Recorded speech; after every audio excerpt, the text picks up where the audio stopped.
Hey everyone, today we're going to talk about the product rule and how we use the product rule to simplify algebraic expressions. So that means we have expressions that contain numbers and variables, or in other words, letters in math. So what I have right now are some steps up on the board. I want you to write those down, so if you need to pause the video, go ahead. Step number 1, we're going to multiply all the coefficients together first. Get those out of our way. Step number 2, we're going to find all the like variables, identify which ones we're going to combine. Then in step number 3, we're going to combine those like variables by using the product rule. So remember, the product rule means that if you multiply two variables, you're going to end up adding their exponents. For example number 1, I have 5m times 3m times t times a negative t. So step number 1, I need to multiply all the coefficients. Coefficients are the number that comes before the variable. See how t doesn't have a number before it? That means the coefficient is 1, because anything times 1 is itself. So t times 1 is just t. So I didn't need to put the 1 there. Over here, that would be a negative 1. So I'm going to write 5 times 3 times 1 times negative 1. 5 times 3 is 15, times 1, that's still 15, times negative 1 gives me a negative 15.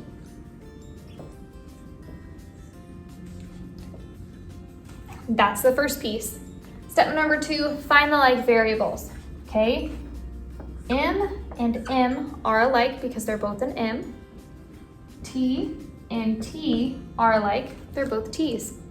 So I'm going to combine these like variables by using the product rule for step number 3. So I'm going to have M times M, T times T. Because remember, the product rule means that I can multiply these variables because I have a multiplication sign. So I can use the product rule when I have a multiplication sign to simplify them, so I only have one M in the expression. M times M. That means I'm going to add their exponents. M to the first plus the first. Anytime your variable doesn't have an exponent, there is an invisible 1 there. That becomes m squared. Same thing over here. I'm going to add the exponents. 1 plus 1, t squared. So I have all these pieces now.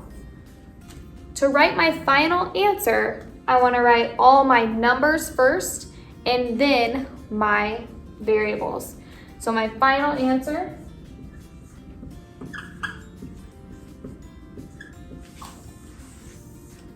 write my number value first, which is negative 15, and then I write all my variables. Now the proper way to write your variables is to have them in alphabetical order. So keep that in mind, that that's the proper way.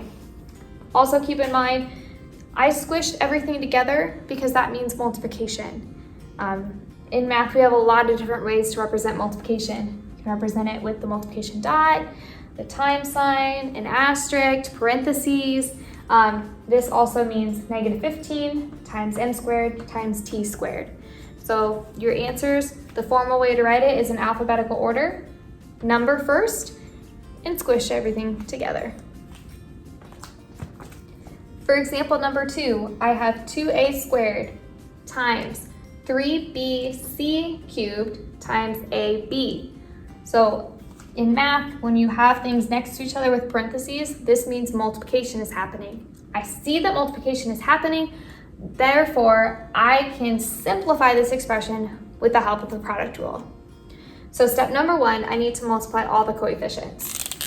So I have a 2, a 3, and a 1. 2 times 3 times 1. 2 times 3 is 6, 6 times 1 is 6. There's my first piece. I'm going to circle it because I know I need it in my answer later.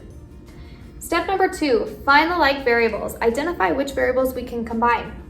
I notice I have an A, so I'm going to look for any other A's in the problem. And there's an A right here. View each of these letters as their own individual piece. Instead of viewing this as AB, view it as A times B. So there's still two individual pieces. Next, I have a B and a B.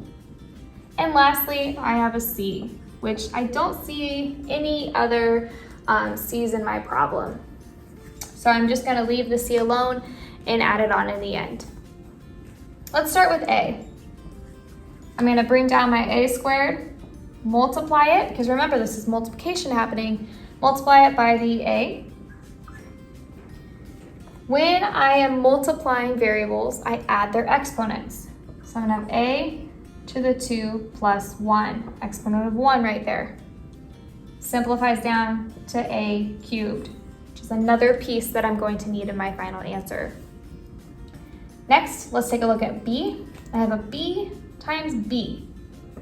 B times B, which gives me B to the 1 plus 1, which ends up being B squared. And remember what I said is that the C, there's nothing to combine it with. C cubed is in simplest form, so we will add it on to our answer in the end. So I'm gonna go ahead and circle it to remind myself, hey, I need to use all these pieces in the end. So for your final answer, remember we want to list all the numbers first. So our number goes first, which is a 6. Next, to be formal, I'm going to put them in alphabetical order. So my first variable is going to be A cubed. My next variable is going to be B squared. And then C cubed. Again, it's most formal just to write them all together without the multiplication dot in between, without the parentheses, and just have them all together. This is the formal way to write your answer. I hope these 2 examples were helpful for you and that you are able to just take these 3 steps and apply them to an expression where multiplication is happening, so you can take a long expression and simplify it down to something shorter. So there you have it. That is the product rule.